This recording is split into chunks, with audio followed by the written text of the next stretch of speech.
Yes, people. Yes, my Gooners. Welcome back to the Gooner Club with myself, Romario, Huss, Mo, and Ibs. He's here. He's somewhere. He'll be back soon. Don't worry. He is all good. But Arsenal beating Chelsea 2-1 to take our lead at the top of the table back to 5. City do have that game in hand, but we got the 3 points. That's all you can really ask of the boys of the team, the gaffer. Wasn't the most entertaining game. There was a red card. Pedro Neto got sent off. There was 3 set-piece goals. So Chelsea got in on the set-piece act as well. But a game that, I don't know, wasn't exactly one for the Premier League archives. I'm not sure that will be a classic. But boys, as I said, 3 points in the bag. We beaten Chelsea again. I think that's 11 games unbeaten now against the Blues. It's not even a rivalry anymore. We're just slapping them on their head whenever they pull up at the Emirates. But Huss, what are we saying? I'll come to you first. 2-1.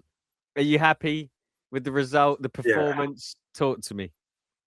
yeah, man. Yeah, I'll be honest, man. I think I'm past the stage of caring about the performance at this point, this stage of the season. In 9 games to go, we just got to win every single one of them. It doesn't matter how it happens, how it gets done. The great Jay Huss once said, "I'm an ugly man making sexy money." That's what he Oh, said. So I oh, can I see like that it. could be Arsenal, man. That could be I Arsenal. like We could it. be ugly, but we still might be the best, man. We still might win the league. And I honestly think, obviously, it was a very much a set piece sort of game. We scored 2 set pieces. They scored one. I think, ironically, if you actually remember the first game we played against them, that was a 1-1 game as well. Chelsea scored from a set piece. Chalobah scored. We scored from not a set piece, but we scored a header from a cross. I think both Was games they that actually matched us all Marino? over the park. That was Marino, Marino, yeah, weren't it? Marino. Yeah. Big old Marino, man. Hope he gets back this season, hopefully, because he deserves to be there if we do win the league. But yeah, that was a tough game, very close game, very evenly matched sort of game, and that's they had 10 men that game as well. Ironically, not for for longer in that game, of course, but both games they matched us all over the pitch, even with different managers. Like they matched us in midfield, they matched us kind of man for man. They they kind of nullify us in many ways in open play. They just do. Their style of play. I don't know why. I actually can't figure out why. I couldn't figure out Yeah. exactly why Cole Palmer was getting so much space in midfield. I was trying to figure out who's at fault because Gary Neville would stop going on about it. So I thought I'll do my little bit of investigation and try to figure out what is going on in the midfield. Did you And I get couldn't any figure it out. results?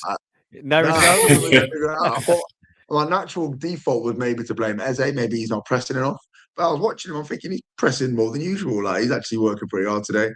They just maybe their formation, just the way their movement was. They were a bit more fluid than maybe we are, and we kind of sorted it out a bit towards the back end of the first half and second half. But yeah, it Huss, you was know what ugly, it man. is, It though? was.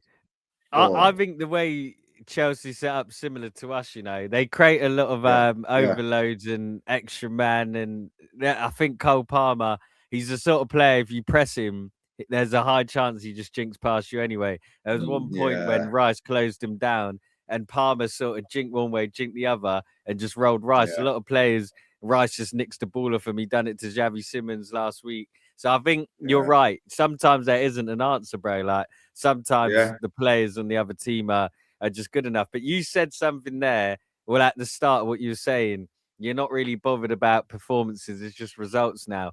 And you've sort of alleviated some of my fears because I watched that, bro, and I'm thinking, what are we doing? Like that second Yeah. up, it felt like Liverpool at home in January. It Yes. felt First so 15 minutes similar. of second half. Bro, it was like Yeah. we were still in the changing room. Like I honestly thought, boys, like there's a league title to win here. Are you not itching to go and get that title? But you did say, Huss, like maybe you said off air that maybe Arteta planned for this. Maybe this is the way Arteta saw the game going is Yeah. margins, because Chelsea didn't Yeah. exactly have loads of clear-cut chances on goal, did they? So do you think, Huss, like Arteta is actually in a similar mindset as you, where he's not bothered about looking good? He's not bothered about people saying, "Oh, Arsenal are playing good football." He's just looking to get results. Wait, I let think me that's been hijack Arteta's that. mindset Let, all season. Say again. so let Say me again, Mo. hijack that. I want to get in that. Go on. I want to answer that Go before on, you go go, on. yeah? Go on. Because I actually think we came into that game, especially at the beginning, we came in, I thought, with the idea that we're just going to go for it. I thought we played the first bit Yeah. without really trying to control the game. I think we Yeah. went into that game thinking we're actually better than them. Let's just try and play and trust that we're better than them. And I think we did that early on, where the game was quite open. We didn't come in with like this game plan of this is what we're going to do. We're going to nullify them for 10 minutes. Then we're going to try build on that.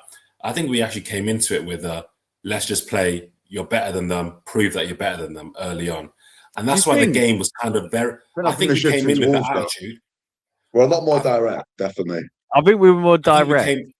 I think we came in with the attitude, but I think the game was very open. And I think when we do that, it does lead to chances going to both sides. Yeah. And with that, luckily enough, like you said, it's about margins. We got that first goal, and that's really what kind of mattered. And I think after that, like you said, it's just about maximizing your margins. And if they didn't get that goal in the end of the first half, that really just dictated everything. Because they scored, they got that goal at a really key moment of time, like just before halftime. I think if we were able to build onto that, take it into the second half with that 1-0, I think I think Chelsea would have just played right into our hands. Because at that point, we could have been a bit more tactical and been like, you know what, Martinelli on, let's try hit him on the counter, let's just soak up the pressure, sort of like we did in the second leg of the Carling Cup, because we can do that. But with them scoring and making it 1-1, I think it left us in a bit of a weird position for Mikel as well, thinking, all right, cool. What was more disappointing? We need to just take care of the margins. Like you said, now it's just a game of duels. And I think that's where we went wrong. I don't know if it's something we're doing on purpose, but whenever we play Chelsea, we get into this game of just physical battles. And Chelsea are good at that. So I don't know if it works ideally in our favor when we do that. Like Saliba gets very wrapped up in the Joao Pedro battle. The midfield gets really caught up in like Declan Rice, Caicedo. They're all just trying to like physically outduel each other. Chelsea make it that way though. Chelsea make it that way as well. They make it that way, but I'm thinking, is it something we're doing to get sucked into that? Because early on, I don't think we were doing that in the first like 25 minutes. Like I think we were just playing, like, and there were chances happening. There wasn't loads of chances though. Either way, going back to what Romario said with the question, I think Arteta will be happy with that performance. I think Arteta will be happy with everything that happened today. To be honest, I think this is why I said this on my TikTok. I think this is why we actually have to give Mikel Arteta credit with what he's created from this team. I think he's quite aware that we don't have the best individual attacking quality in the world. We don't necessarily have that. We've learned that in the last sort of couple of years. We know that we can't. Even if you do have that, if you do rely on great individual attacking quality to do something for you, that's not super reliable. But what is reliable is if we have the best set pieces in the league, we can keep winning set pieces, and we've got a high chances of scoring from these corners. And I think Arteta planned the whole season. This has been the case. We've scored, I think, from nine times we've scored from corners, go 1-0 up this season, and we've scored 16 goals from set pieces. We're what 29 games a season. That means we're scoring from a set piece pretty much every 2 games. We're opening most leads, scoring set pieces. So at a point that we can't use words like, well, you know, lucky that we got a set piece. We can't use that sort of terminology anymore. We have to sort of accept that Arteta created this, and everything else that happened in the game, everything else that happened within the open play of the game, I think Arteta will be fairly happy with. I don't think we had the type of control and domination we would normally go for. But I do think since Wolves, there's been a bit of a shift where we've said in the team, when we've got the ball, let's actually just try to go forward. Let's try immediately go and do something. And when they've got the ball, let's try to win it high up and try to do something high up rather than dropping deep or rather than sort of trying to create for too long. Or like when Saka's got the ball, we're not really doing that thing where he comes back, passes to Timber, and Timber passes to Saliba, and it goes back to Gabriel, and it's going back around in the horseshoe that we always describe. We haven't really done that in the last 2 games. I think that's an intentional shift, and I think we've sacrificed some control on behalf of that. But will Arteta be happy with that? I think Arteta's not giving a shit what people think about the performances all season. Yeah, you know my only worry is like I know you're saying there about like individual quality, and you know, can you rely on that as much as set pieces? I mean, it's a good point. 16 goals. I didn't know that's how many it was. That is impressive. It's better than a goal every game, every 2 games. Sorry, slightly better. Like it is impressive. But my only worry is Huss is like there's 2 worries. How we played after we went 2-1 up today against 10 men worried me. I know Gary Neville nearly had the best thing of his life with Joao Pedro and Delat forcing the ball in. Mate, he was praying that was onside. He actually said he Yeah. looks onside to me when he was Yes. 3-4 yards onside. Like, even live No one when ever did that look the case. bro, like even Yeah, live looking when it over. happened, he looked offside. You could just tell it was offside. But anyway, my other concern is do we have those moments of quality to win games out of nothing if we don't score from a set piece? Because I think you could have both, Huss. I think you can have Yeah, both. It's a weird one. Like, we get criticised for set pieces. I saw Liverpool praised as the set piece kings because they've scored the most goals from set pieces in 2026. So it's half a dozen and none of the other. But I just personally think we could do with a little bit more individual quality. I just looked at it Yeah. today. The way we saw that game out, I just thought, like, what are we doing? I just thought we're giving Chelsea hope. We're giving them a chance. There's that huge save Raya makes where I think someone crosses the ball in the box. It misses all the defenders, bounces just before Raya, and he manages to say Garnacho. Oh, Yeah. yeah. Bro, boys, another day that might just sneak in. So all my thing is, Yeah. like, I hear what you're saying, Hassan, like, this could be Arteta's game plan. My only fear is this, like, can we keep, like, we're playing 10 men and we're in our box defending at home. I just can't get my head around it. I don't know what you thought That's of that annoying. part of the Yeah. game. No, that's annoying. That's been a problem all season. That's frustrating. That is. I think that's kind of the pressure, though, of coming into this part of the season. It's against Chelsea. Like, it's a big game, you know. Like, Yeah, but it's not 10 men at you home. know Yeah, what? no, Teams play better with 10 agree. men. I know, I do hear it, but a lot of teams do play better when they've got 10 men. They've got nothing to They lose. didn't though. I don't think they did. I honestly don't think. I don't think Chelsea troubled us that much. I think they only troubled us from set pieces. Personally, I don't think they. Yeah. I don't think they. I don't think they had much for us in open play. Truthfully, I thought No, our back four was quality.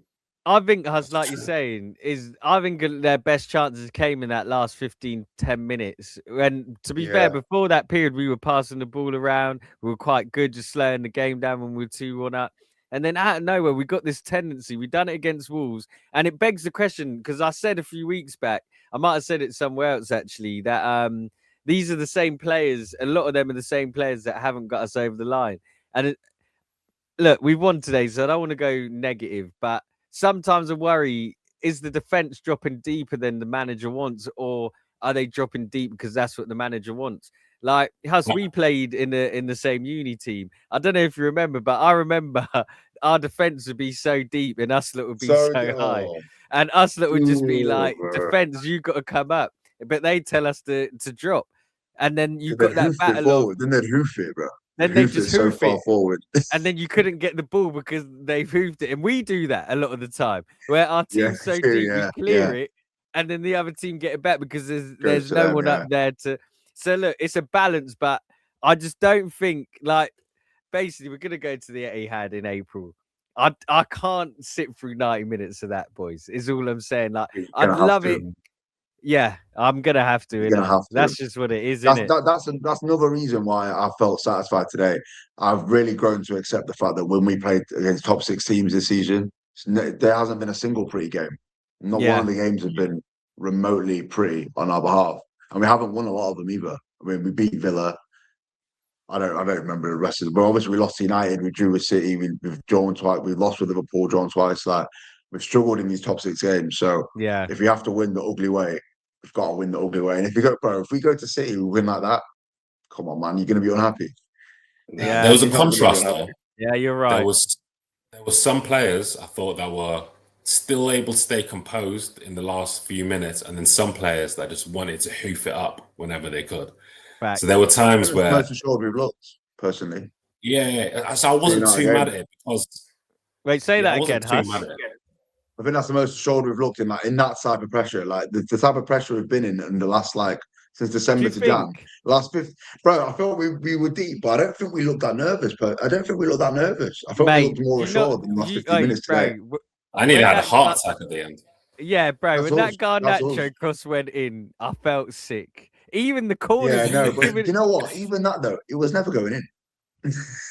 Yeah, he had to make a It save. wasn't he going had in. to Cal save Pedro was that, never bro. getting there, and Rayo was always. If that bounced into the back of the net, you know how poor the keeping's got to be for that to go into the back of the net. Yeah, it's a good It It point. can wasn't. happen. It wouldn't. It was never going to happen. Yeah, The but only way it would have happened is if Cal Pedro got there. And yeah. I don't know. I don't know. And Well, even like, defender stopped him do, from getting there. do you remember when Rice? I can't remember who tracked back. It might have been João Pedro won the ball, and then he went to give it to Raya, and then just hoofed it out like for a Yeah. corner. That's sort of what I'm on about. Huss is like, it's so Arsenal. And look, this isn't us. This isn't negative. This is venting. This is us getting it off our chest because I need to get this off my chest. I worry they're worried. That's it. I don't think the Yeah, no, fans I do helped as well. today. I thought the Emirates wasn't great today until we got that second goal. Like the Emirates can be guilty of that, of being as nervous as the players, and I think the nerves transmit. And I sympathise with the fans because I'm the same. I was sitting there watching the game, nervous, like I didn't feel comfortable for some of it. I wasn't really enjoying it, so I do sympathise with the fans in the crowd because for the first 15 minutes of that second half, boys, how can you expect the fans to get behind that? And that's sort of why I say to you, Huss, like about performances can and do matter because you see the vibe and the feeling after we beat Tottenham 4-1 compared to today beating Chelsea 2-1, which is arguably a bigger win.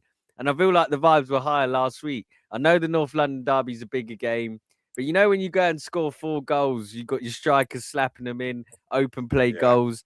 It just creates a better vibe. Whereas I think going into Brighton away now, I don't think we're bouncing into it how we bounced into this game. I don't know if you agree, but I do think you can I get bounce what you the mean. fans into games.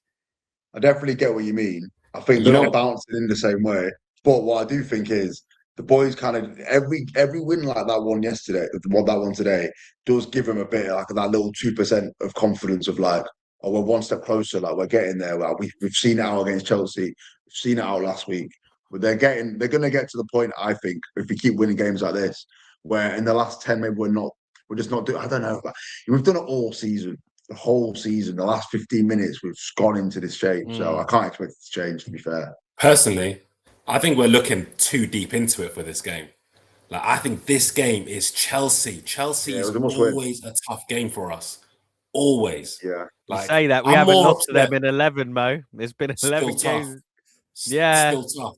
And every Yeah, single it's still one of tough them, a games. lot of them have been slogs. Some of them we've gone through, but the last few, like All getting we've tougher. drawn games. Yeah, we've drawn games there that we should have won. Like even remember we Yeah. went 2-0 down, Mudryk scored and whatnot. Should have never Oh, happened. yeah. Chelsea they just make it tough for us. I'm actually, if I'm going to be more upset about anything, I'm more upset about the first 15 minutes of the second half than I am about the last 15 minutes of the second Yeah. half because you're going to get agree those with that. moments in any big team.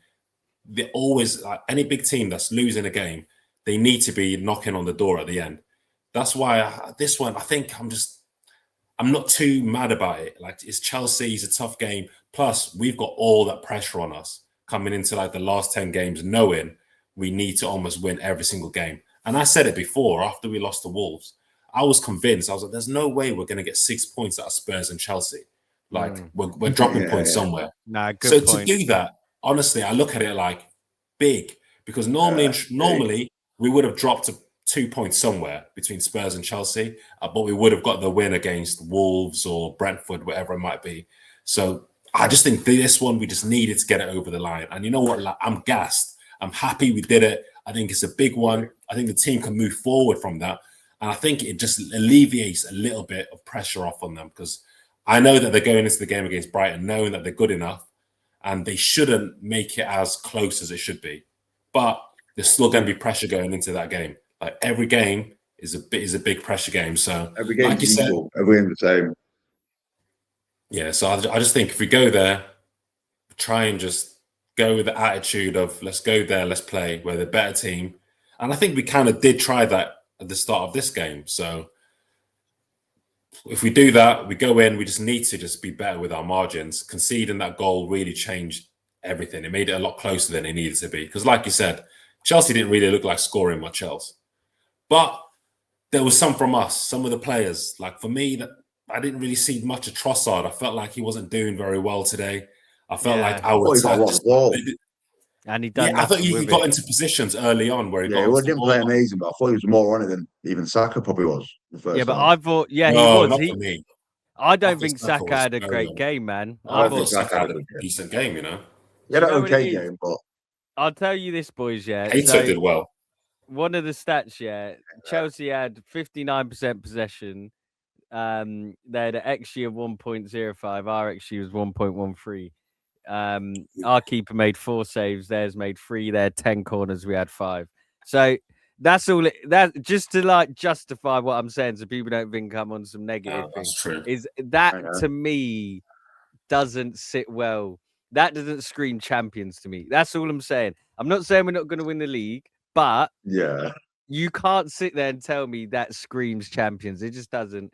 It relies on Well, a the lot one- going for you, and a lot in both boxes. You need a lot of luck in your box, and you need a lot of luck in theirs. You need to like even the goals we scored today and the goal they scored. I get it. It's set pieces, like you said. It's a game decided by set pieces, but Chelsea aren't near us at the minute, so we don't even need to really be comparing ourselves to them or putting them on our pedestal or putting them on a pedestal. Sorry, I don't really look at it as like, I don't know. I just think we should just be making more of a statement against them. I remember when we beat them 5-0 or 5-1. I think it was 5-0 and Havertz got 2.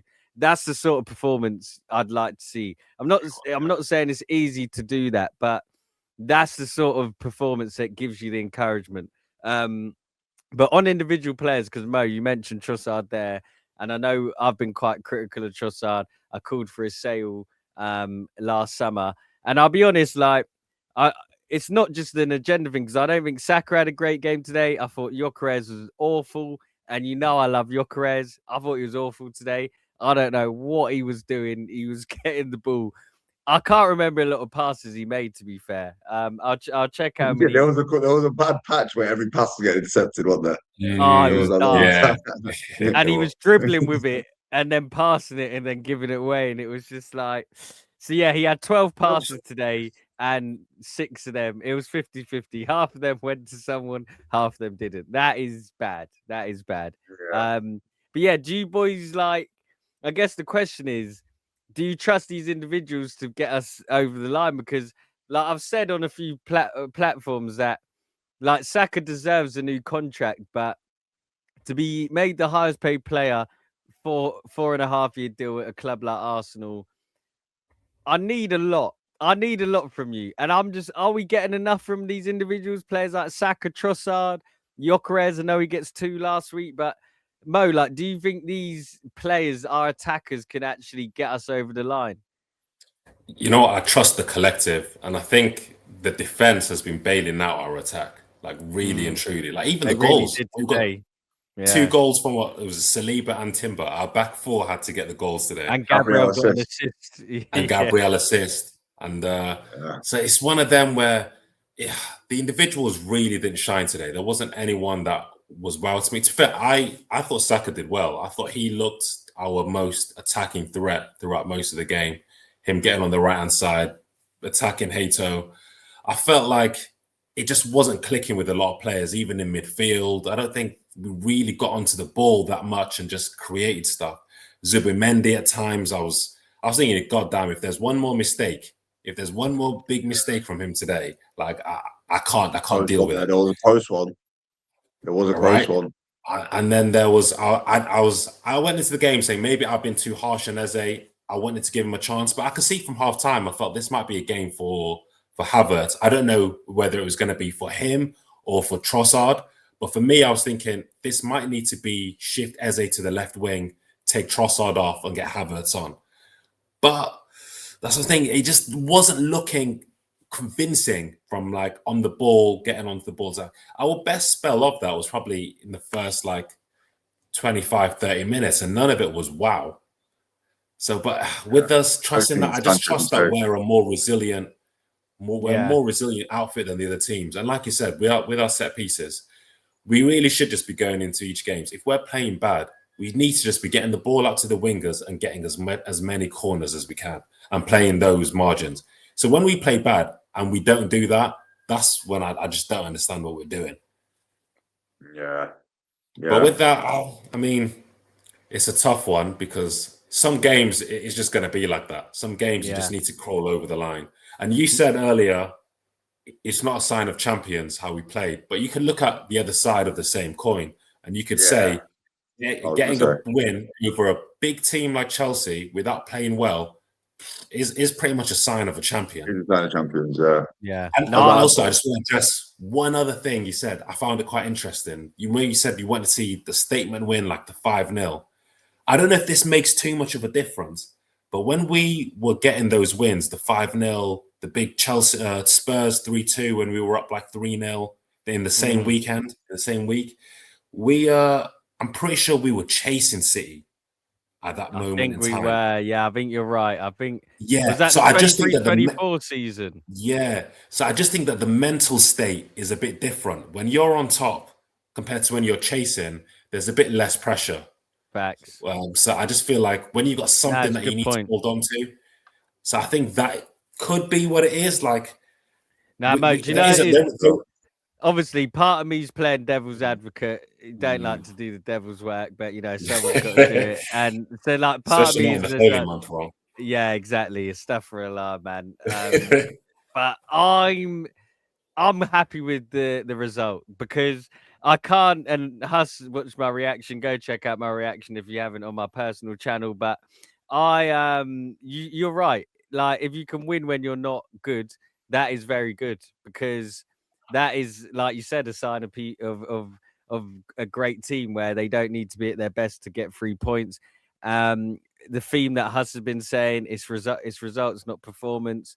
I agree. And I am proud of the boys because I can't criticize them for not beating United and Liverpool and then criticize them for beating Tottenham and Chelsea but not playing great in one game. You can't do that. It's not fair. Yeah. So I've just got high standards for this team, and it's interesting. We're going to talk about the Champions League draw in a bit because I put on my story I expect semi-finals minimum for this team. And a few people DM me saying this is why everyone hates Arsenal and this is why they don't want Arsenal to do well. It's like, if you don't look at this Arsenal team as an Arsenal fan and expect them to get past Leverkusen, Bodo Glimt and or Sporting, then like, what are you supposed to do? Just like not expect anything? So you're right, Mo. Like, they are obviously a great team, a good team, but I just don't want us to have any regrets is where I'm sort of coming at it from. I don't want us to look back at the end of the season and be like, I wish we won that game, or that game was the one, or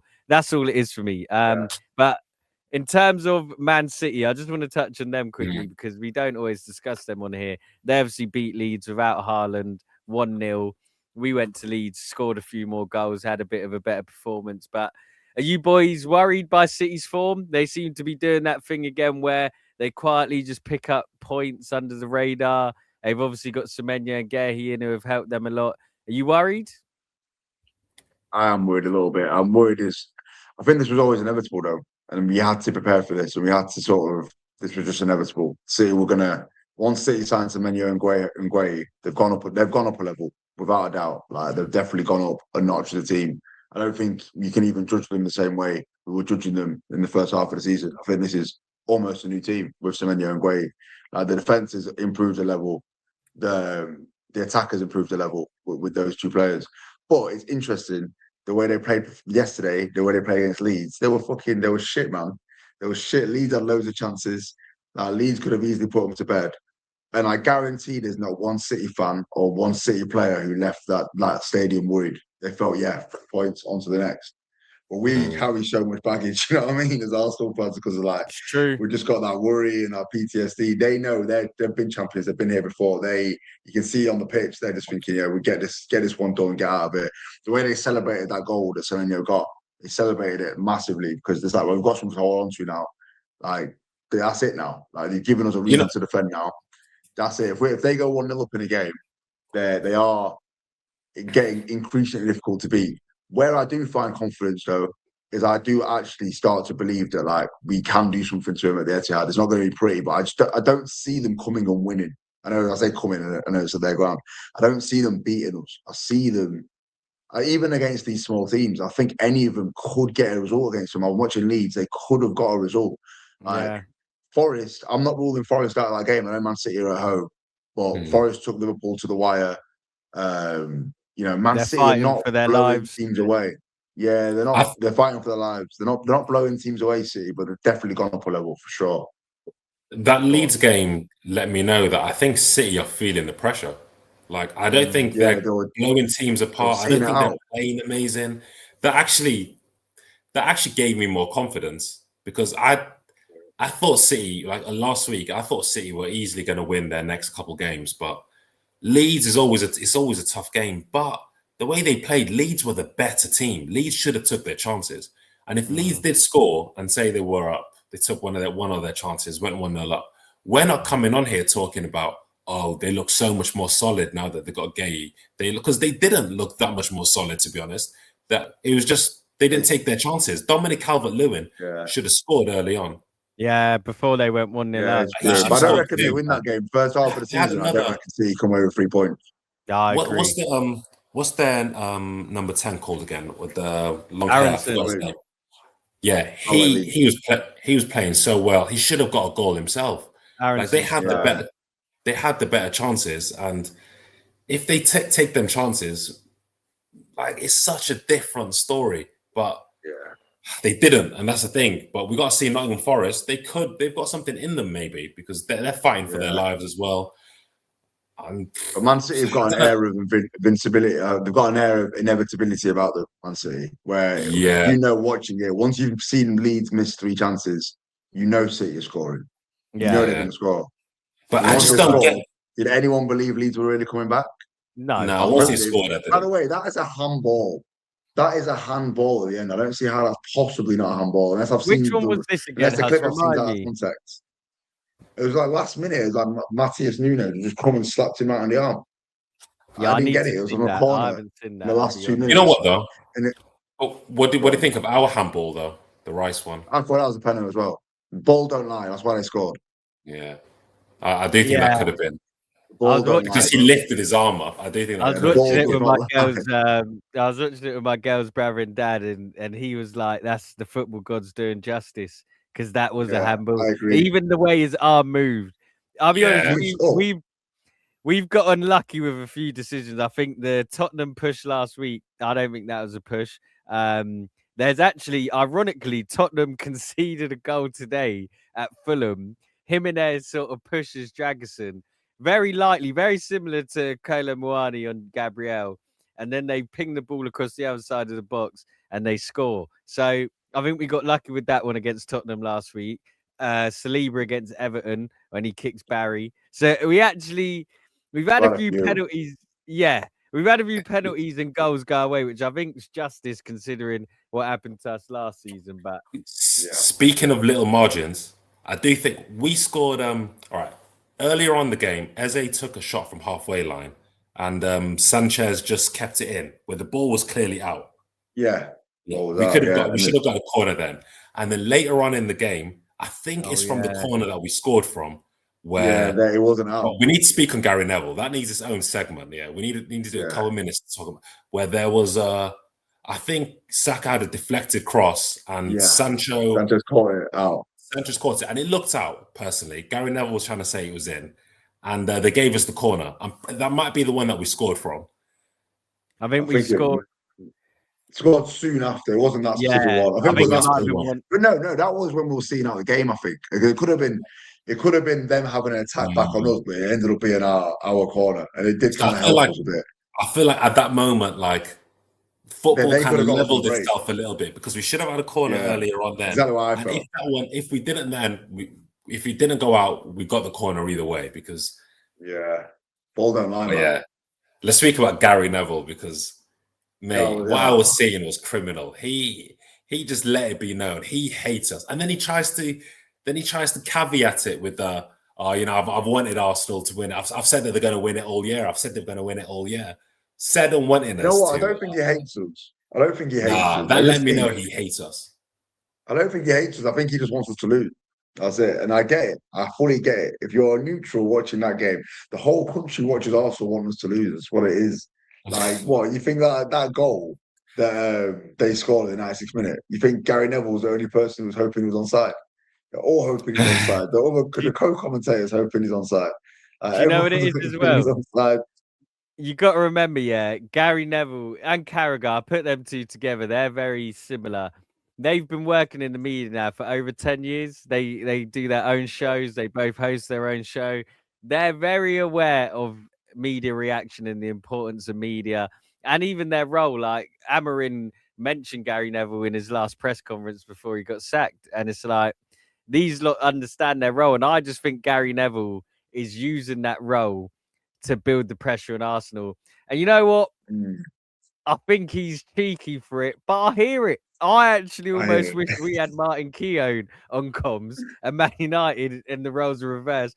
I hope Martin Keown would do the same. Like, you almost got to understand that when you're a big club like Arsenal, and I think we're unique because look at us. Us boys are doing a podcast. I think we have the most vocal fan base in the country. Yeah. I think In our the world, fan base, maybe.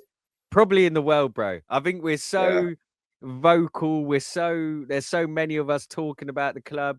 Obviously the whole AFTV era. Remember AFTV sat down with Gary Neville. So Gary Neville's actually gone from critiquing fan content to actually monetizing fan content. So Gary Neville he's very smart and calculated. So you're right, Mo. He knows what he's doing. Even when he's saying like João Pedro looks offside to me, he knows he's not on side. But he's hoping. saying, yeah, he's That's the hoping fan that inside him. But the bit that I was dying about was when you could see he was so upset, and they mentioned his podcast, and he was, "Oh, it's rubbish anyway. You don't even want to listen to it." You could see that he was so upset by the score. Was that he didn't after even the want to game? pick up his podcast. No, that was during the game. During the game. During the game, it was 2-1 down. Chelsea didn't look like. I got to turn that anything down at the after a while. The commentary gets turned down because there's only so much G-Nev one man can take when you're already nervous.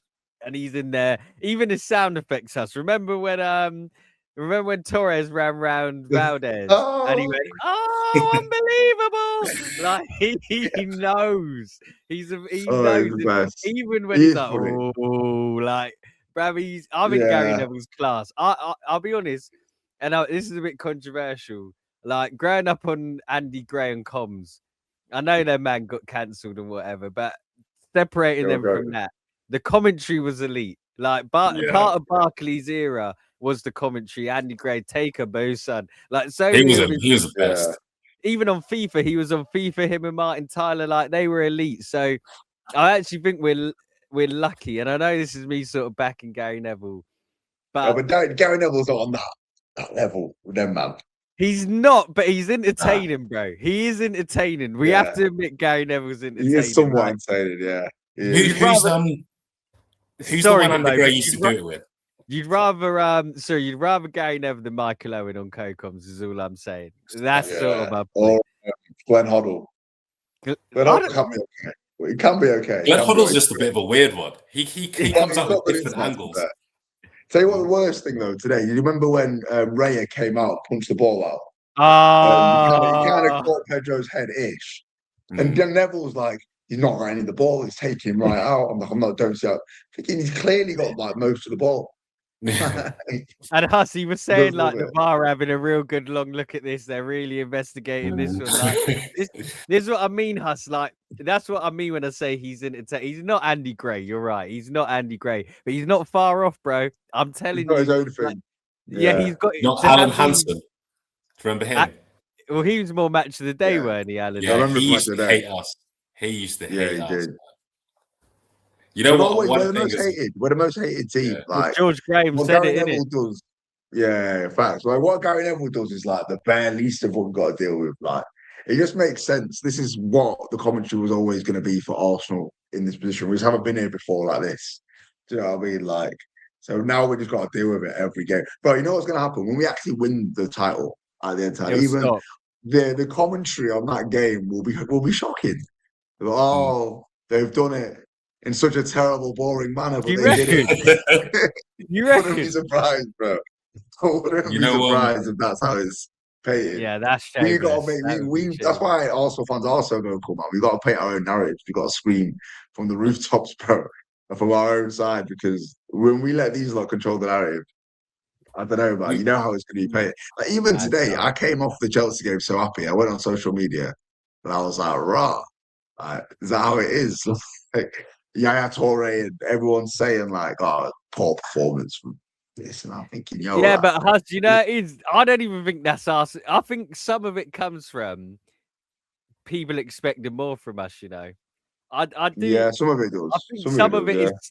I think some of it's snide. Like I think G Nev snide.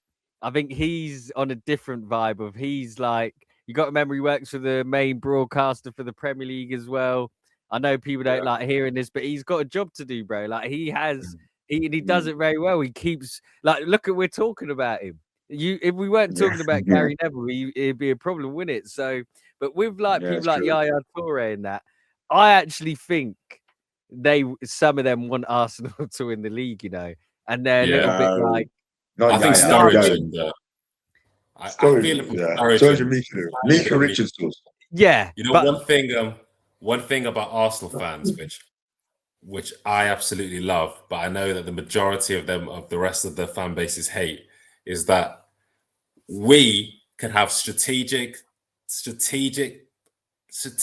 dialogue and strategic link ups all the way out in Uganda where we're talking about the game and the match preparation that's needed.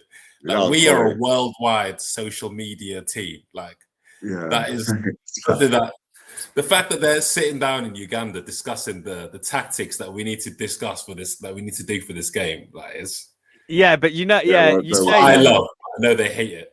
Nah, but yeah, this is what I mean, mate. Like it's so you see it everywhere. Arsenal fans everywhere. I don't think Liverpool have that. I think Chelsea and United sort of do. I think Chelsea and United Villa do. do. There's Villa, like a village in Ghana that all support Villa.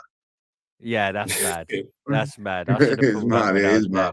But you know, like Remember, Arsenal, Chelsea, United, they're like feel like they're the big three in terms of online presence. I don't think Liverpool have it like that. I don't think obviously City, Tottenham, Arsenal, Chelsea, United are just massive. Yeah, facts. But yeah, boys, should we talk about Champions League draw? Yeah, let's Huss get said it. we're gonna. Huss said we're gonna win it a month back, didn't you? You said we could get it, and I think I believe you now. I think I believe you. Favorites. So we got Leverkusen in the round of 16. Hincapié, his club, his former club, not really his club anymore. Eligible.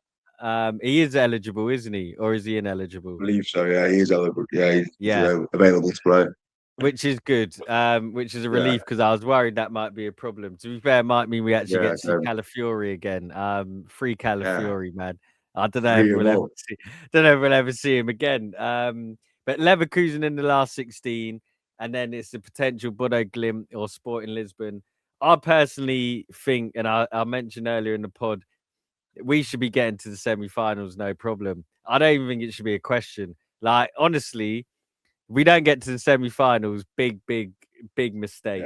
Big mistake, big opportunity miss. You're not going to get much smoother rides to a Champions League semi-final. Last year we had to beat PSV, which we sort of made look easy, and then we had to beat Real Madrid, which we sort of made look relatively comfortable as well, and then PSG.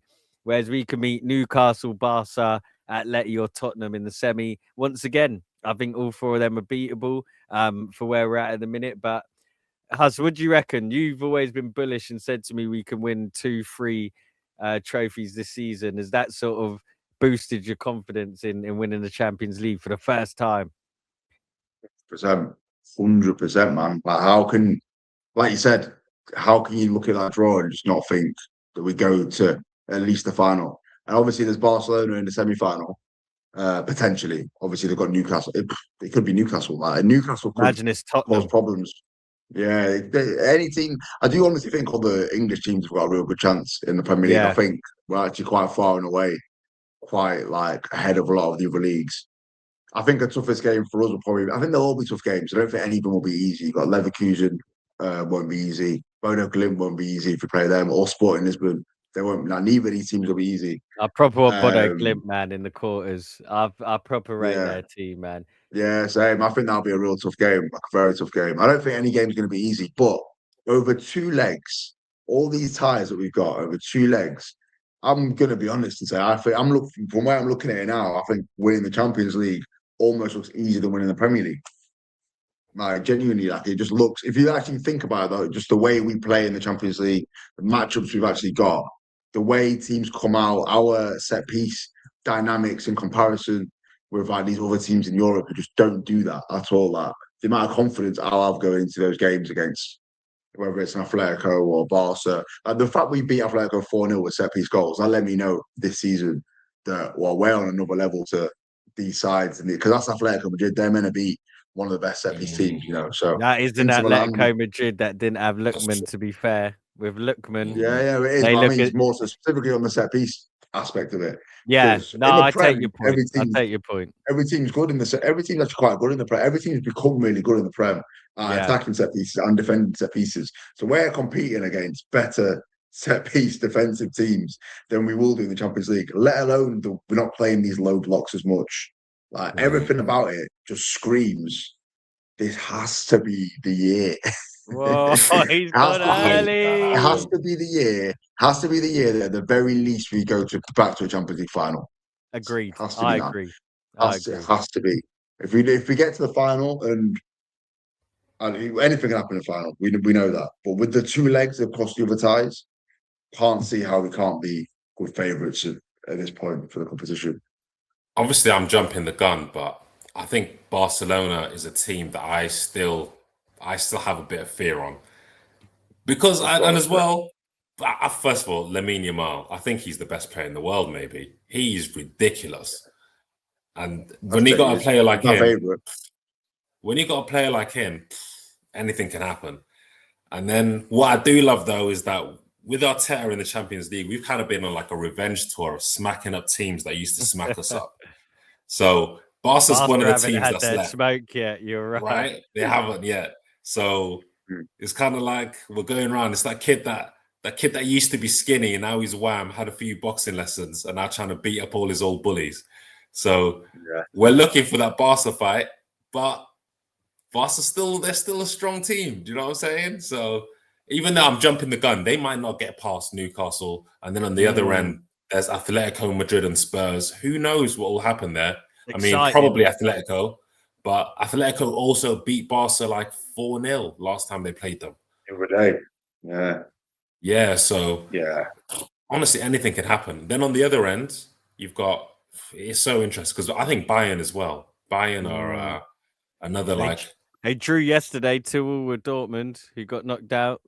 They're on the same side as Man City, right? On the same side of the draw. Yeah. Bayern, Real Madrid, Man City, PSG, and Liverpool, all on Liverpool, Chelsea. I think Bayern end up playing Man City, and it's basically Vincent Kompany's audition to become the next City manager. Oh, could see that. Yeah. Well, yeah. Could see that. But to be honest, they're the two teams I want to face the least. And the team I want to probably face the least is going to say Man City, but either Man City, Bayern, or PSG is tough. Even Liverpool, I wouldn't want Liverpool in the final. I really wouldn't want Liverpool in the final. Yeah. Truthful.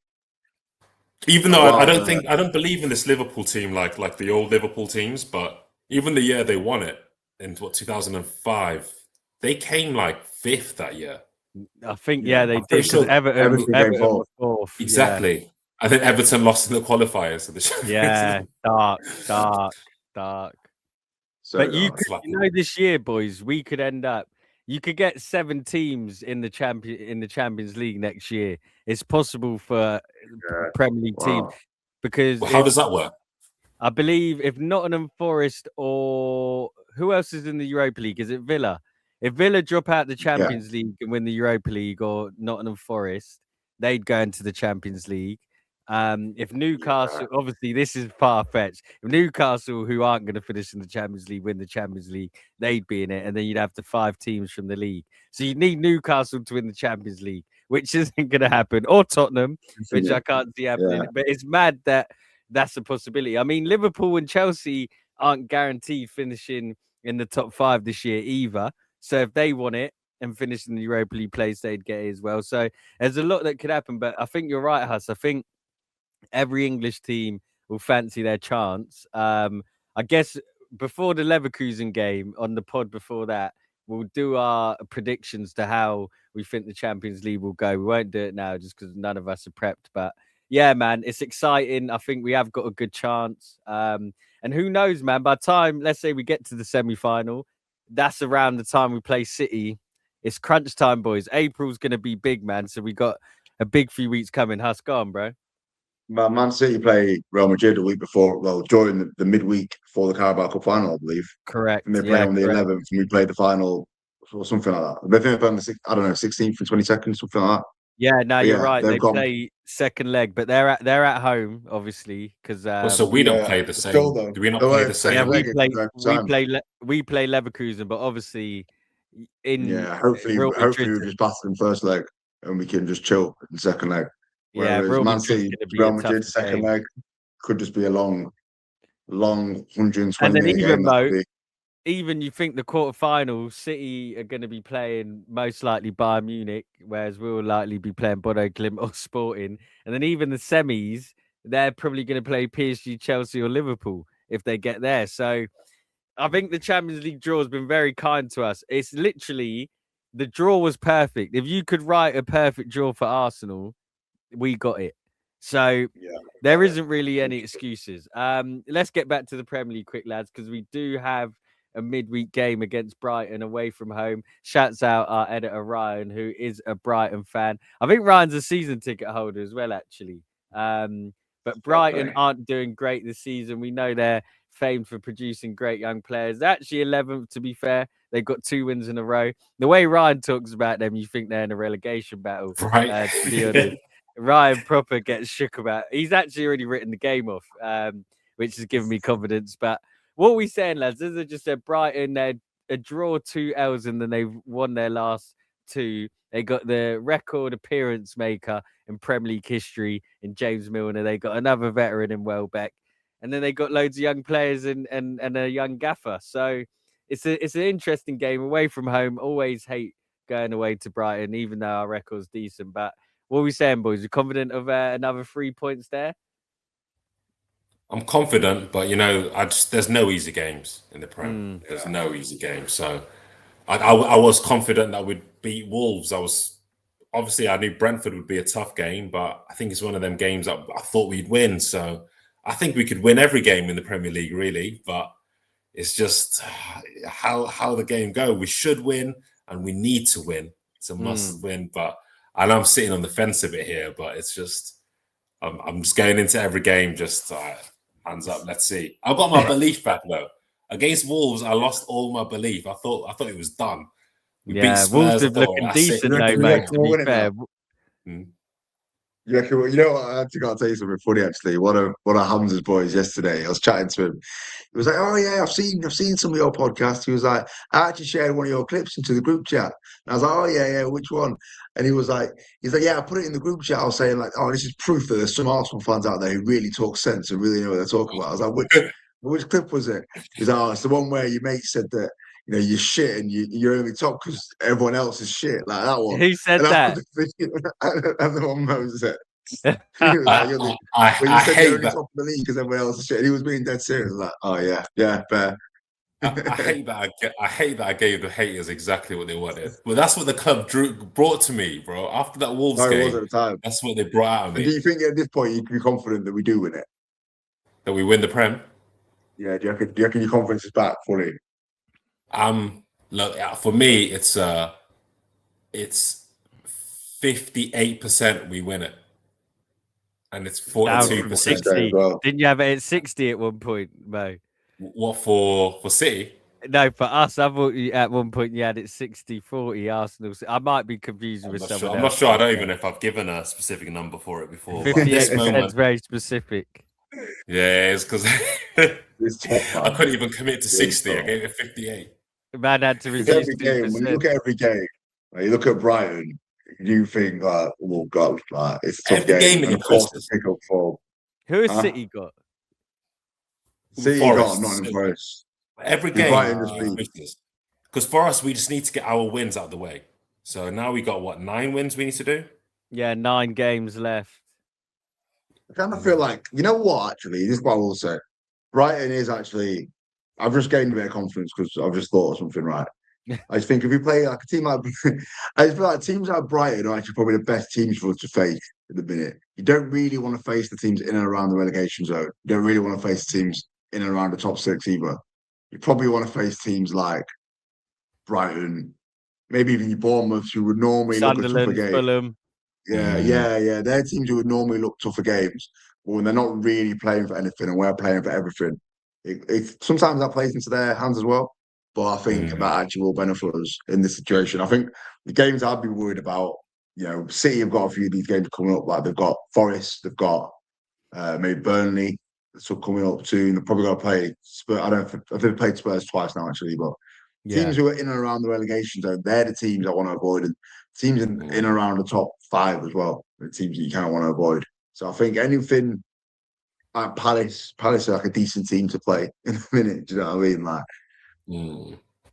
well, do you I know feel what like we've got Newcastle to play, and they're one of those teams which are kind of that's tough. I think you say that. I think Newcastle are going to prioritise the Champions League. I think they're in the league. They're awful. You saw they lost to who'd they lose to at home on the weekend? Was it Everton? Was it Everton? Yeah. Lost to Everton. Made that mad save 3-2. Like Everton haven't exactly been classed this season, so I don't think this is the same Newcastle, and it's at our ground, and we beat them away, so that gives me confidence. But I just wanted to say, boys, our next 4 games, so we've obviously got Brighton away, Everton home, Bournemouth away, then City, whereas City have Forest home, West Ham away, Chelsea away, and then us. So City, West Ham and Chelsea away with Champions League, Carabao Cup final, international break, all in there.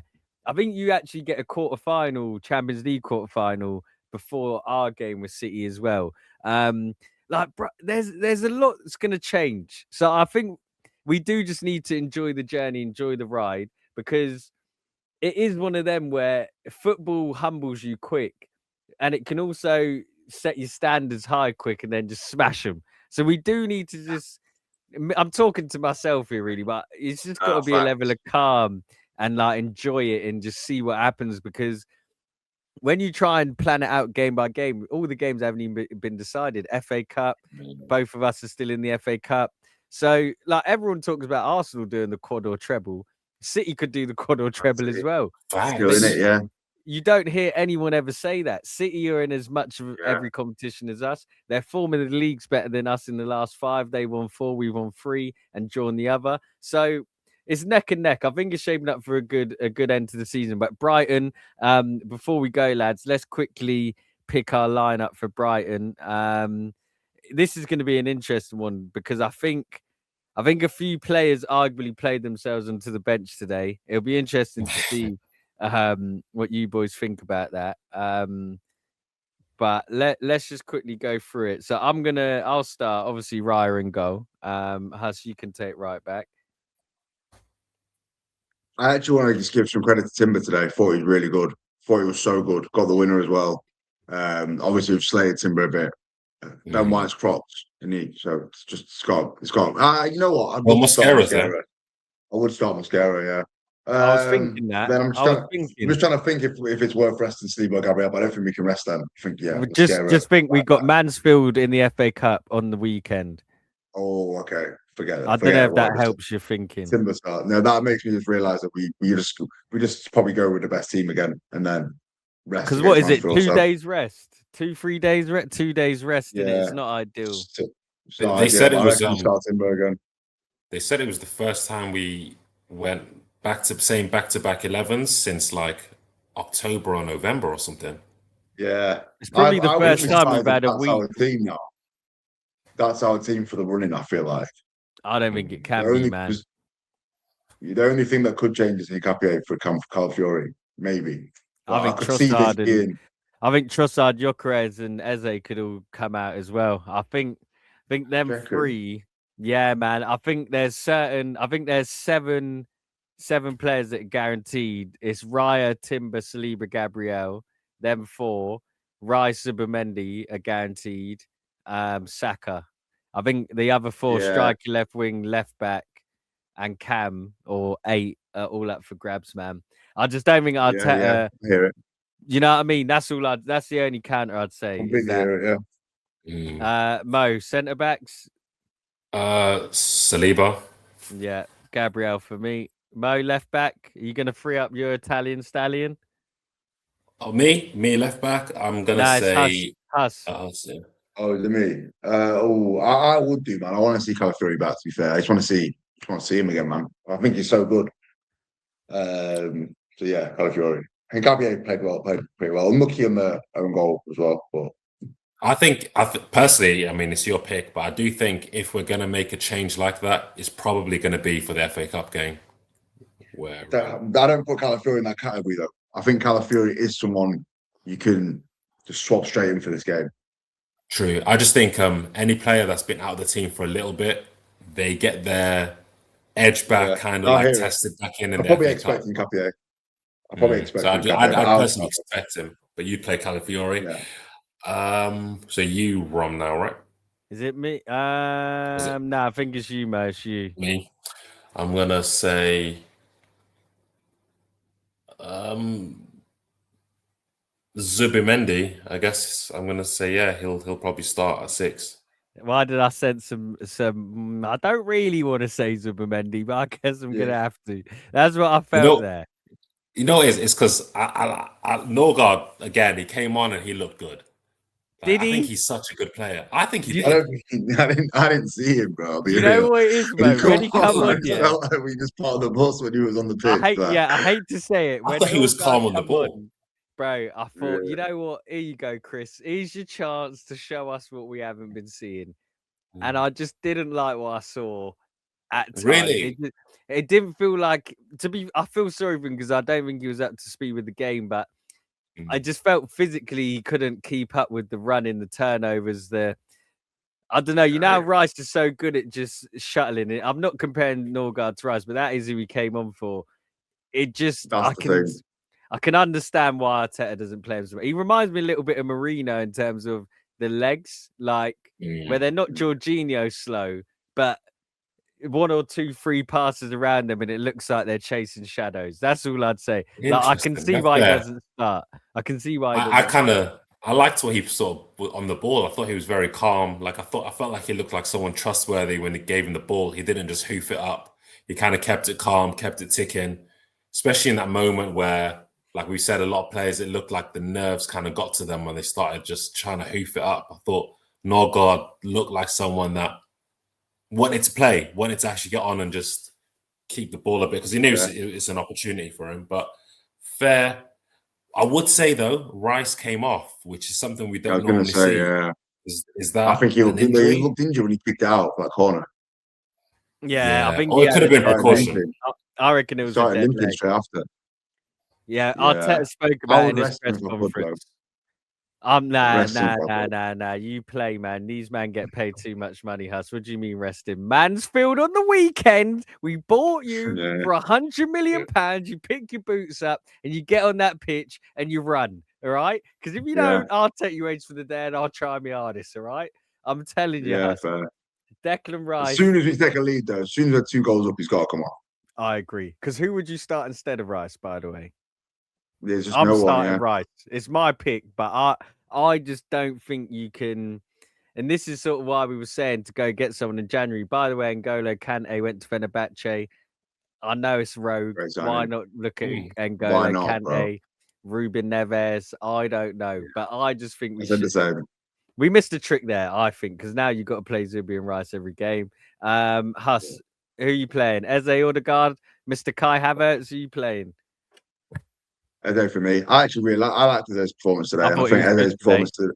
Yeah, I thought Eze's performance was a performance that Arteta would have rated today. I agree. Last 10 minutes, I remember just thinking like Eze's still working back, still getting tackles. I saw him actually make tackles today.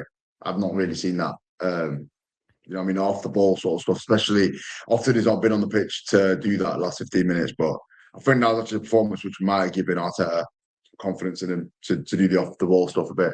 And I saw Arteta give him a real embrace into the game. So hopefully that's. And I'm not sure if Odegaard's even fit. He was on the bench there, was he? No, which is weird. I don't know why. I don't know why. But yeah, Havertz could be Havertz could be the competition for his place.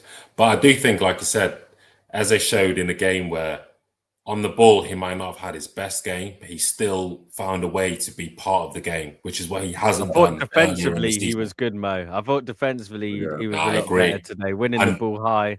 100%. Where I think in the previous games, where if it wasn't working for him on the ball, he kind of just looked a bit like a passenger, even defensively. Yeah. Where this game, he wasn't going to let that happen. So I rate that from him. Yeah, for real. So yeah, that'd be my pick. Right wing. Right wing is going to be Bukayo. All right, now let's just quickly talk about him. I love Bukayo Saka. That's the person that's usually when someone starts off a sentence like that, it usually ends badly. I know. Let me just because you know what it is, boys. I think Saka could go down as Arsenal's greatest ever player. But I just need to see a little bit more. And I worry we run him into the ground, man. I worry I'm so worried for him. And this actually comes from more of a concern than disappointment because he looks like he's lost a burst.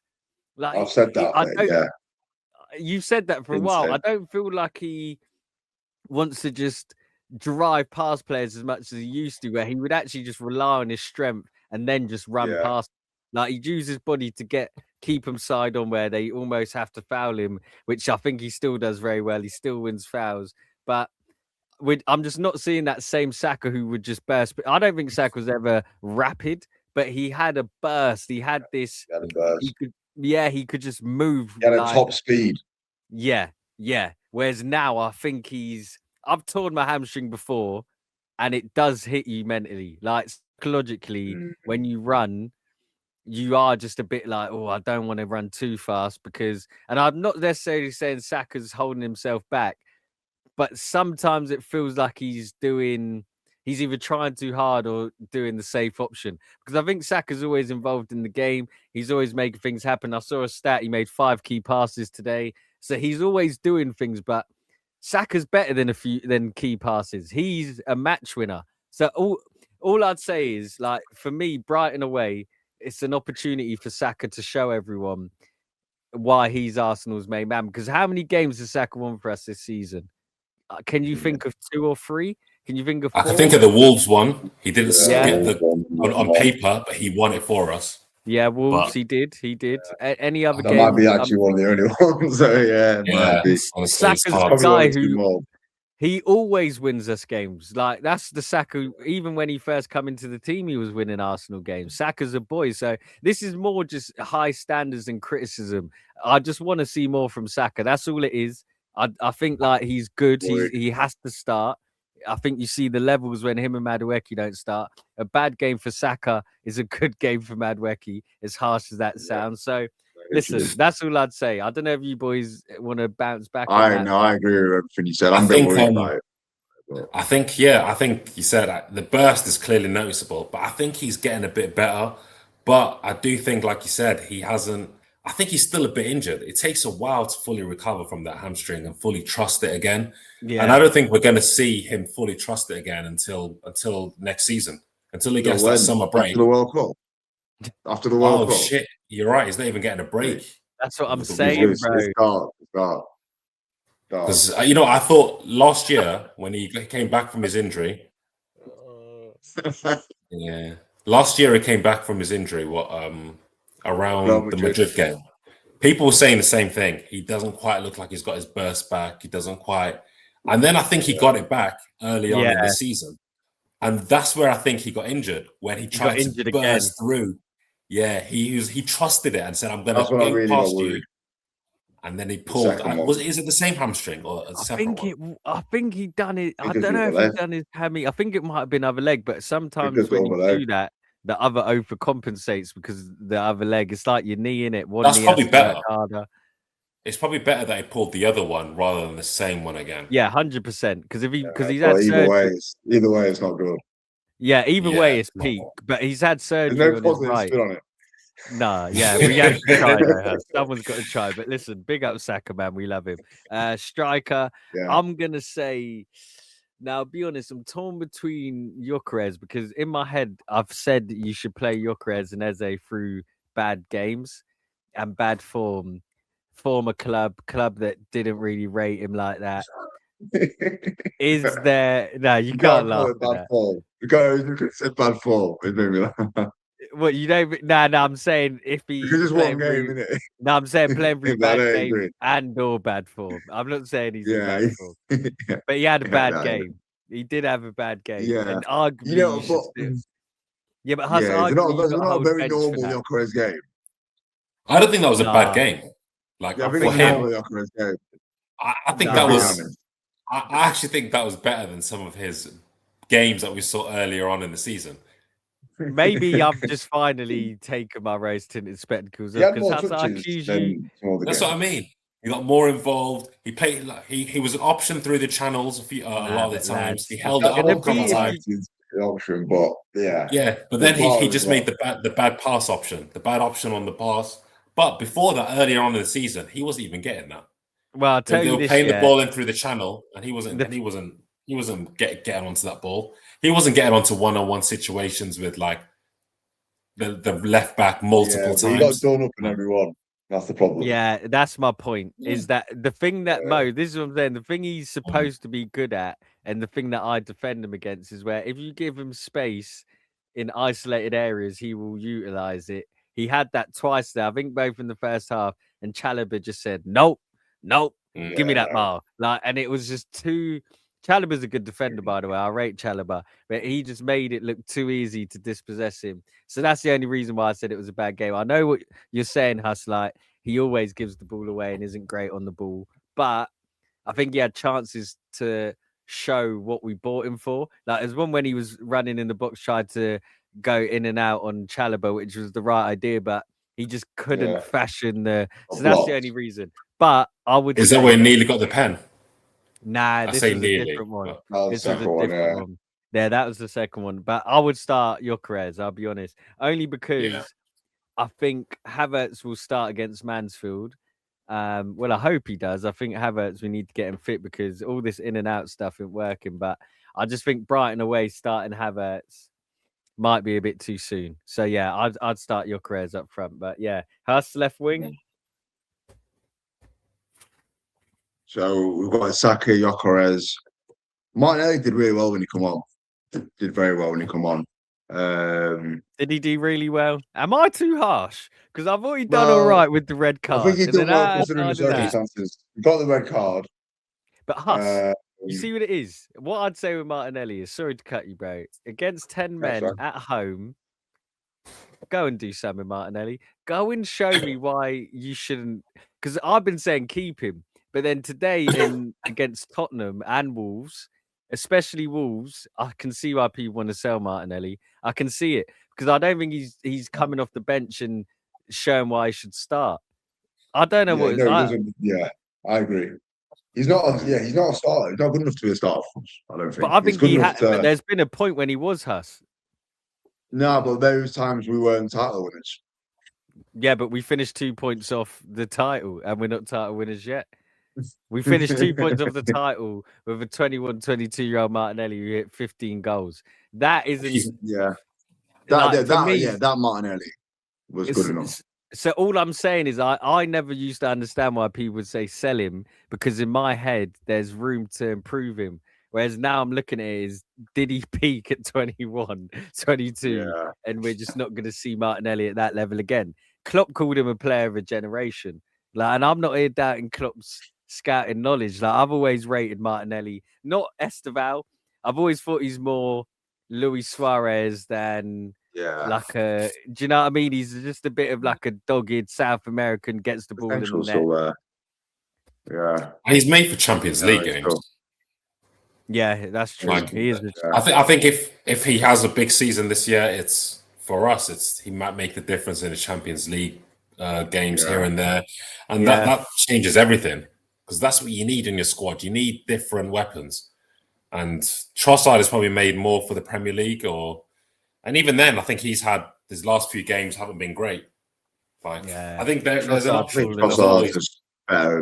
I think there's a level between them though. There is a bit. I think there's a level between Trossard and Martinelli. I don't think it's actually even slight. I think just as an overall footballer, there's like a bit of a level there. I think Martinelli, Martinelli's still potential. I don't know how old Martinelli is now. I'm guessing he's at least 23, 24. He's 24, I But think. he's 24 and he's still just too much potential.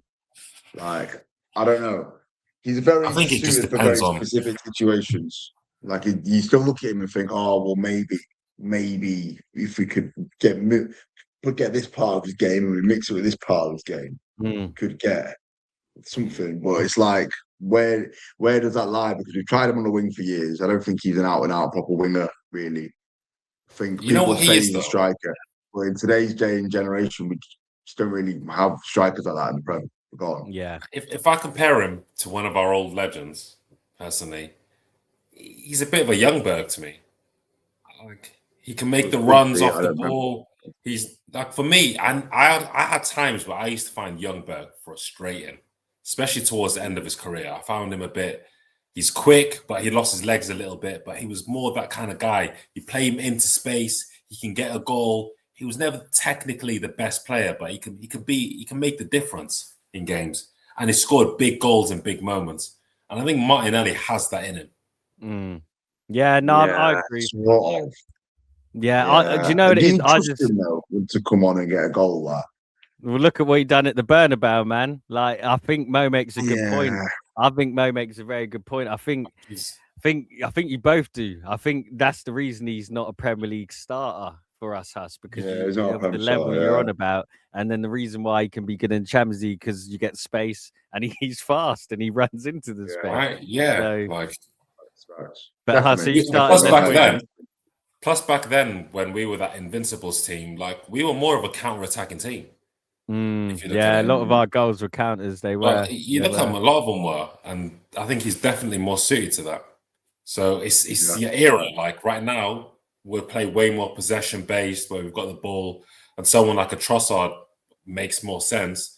But I think you can't have the same type of player. I think there's definitely room in the squad for him, and if you're going to sell someone, go on, finish. I said, if you're going to sell someone out of them, I think you swap Trossard personally. I think at this point you sell both personally. Genuinely, and that sounds a lot, but I think Martinelli actually has to. Yes, I'm not a massive advocate of even just saying sell players because at the end of the day, if we can keep them in the squad and get more players in without selling them, great. You know what I mean? Happy days. But if just from a financial perspective, you're thinking where the money's going to be, I feel like there's value there for Martinelli. I feel like there's not going to be that much value from Trossard. He's got 1 year left on his deal, which is 31. I don't think there's much value there. And I just think that we've established Martinelli's not good enough to be a starter. So what are we really keeping? He's probably sounds like 50 million. I hear you. I think he's so similar to Madueke, you know, in that who do you get that is as good as him that isn't going to mind being on the bench? And I'm trying to think. We're linked to Anthony Gordon, and I think he's a similar mold of player. Yeah, he's a bit more technically sound, isn't he? He's a little bit. I'm not having Anthony Gordon. That for me. I don't even think he's that much more technically sound. I just think in the team that he's in, and he's just playing with more confidence. When you're playing at a team that's lower than an Arsenal at Newcastle, you can look that way. But when you get to the top teams like that, he is better than Martinelli, though. Yeah, but maybe I'm not convinced of that. Like, I'm not fully convinced, but I think he's got way more to his game. Martinelli, for me, if he's not scoring, I just don't like. Even with his pace, he doesn't do enough with his pace. Like, he runs down like the today, touchline, he showed what he could do, but he doesn't do that enough. You're right. You know, it's with Gordon. I saw a weird stat. Apparently, and I'm pretty sure it's Anthony Gordon. He wins corners at a higher rate than a lot of other wingers. And someone said that could be a key reason. Because, bro, Gordon's one of the quickest players in the Prem, to be fair. He's always fit. I don't think he's had a huge injury. Martinelli's had loads of injury problems. Listen, I'm not. If we sold Trossard and Martinelli and Gordon's one of the left wingers coming in, I can work with that. But you want to see you want to see someone else. Maybe if you get Gordon and Diamande from Leipzig, or Gordon and Yildiz. Yildiz won't leave because he just signed a contract. But someone of that level of young ability, then I can get behind it. But I think boys, there's a Morgan Rogers link. I think there's a yeah, Morgan Rogers hype I forget about link. Rodgers. And if they don't get Champions League, there's an opportunity there. There is. Yeah, there Boys, is.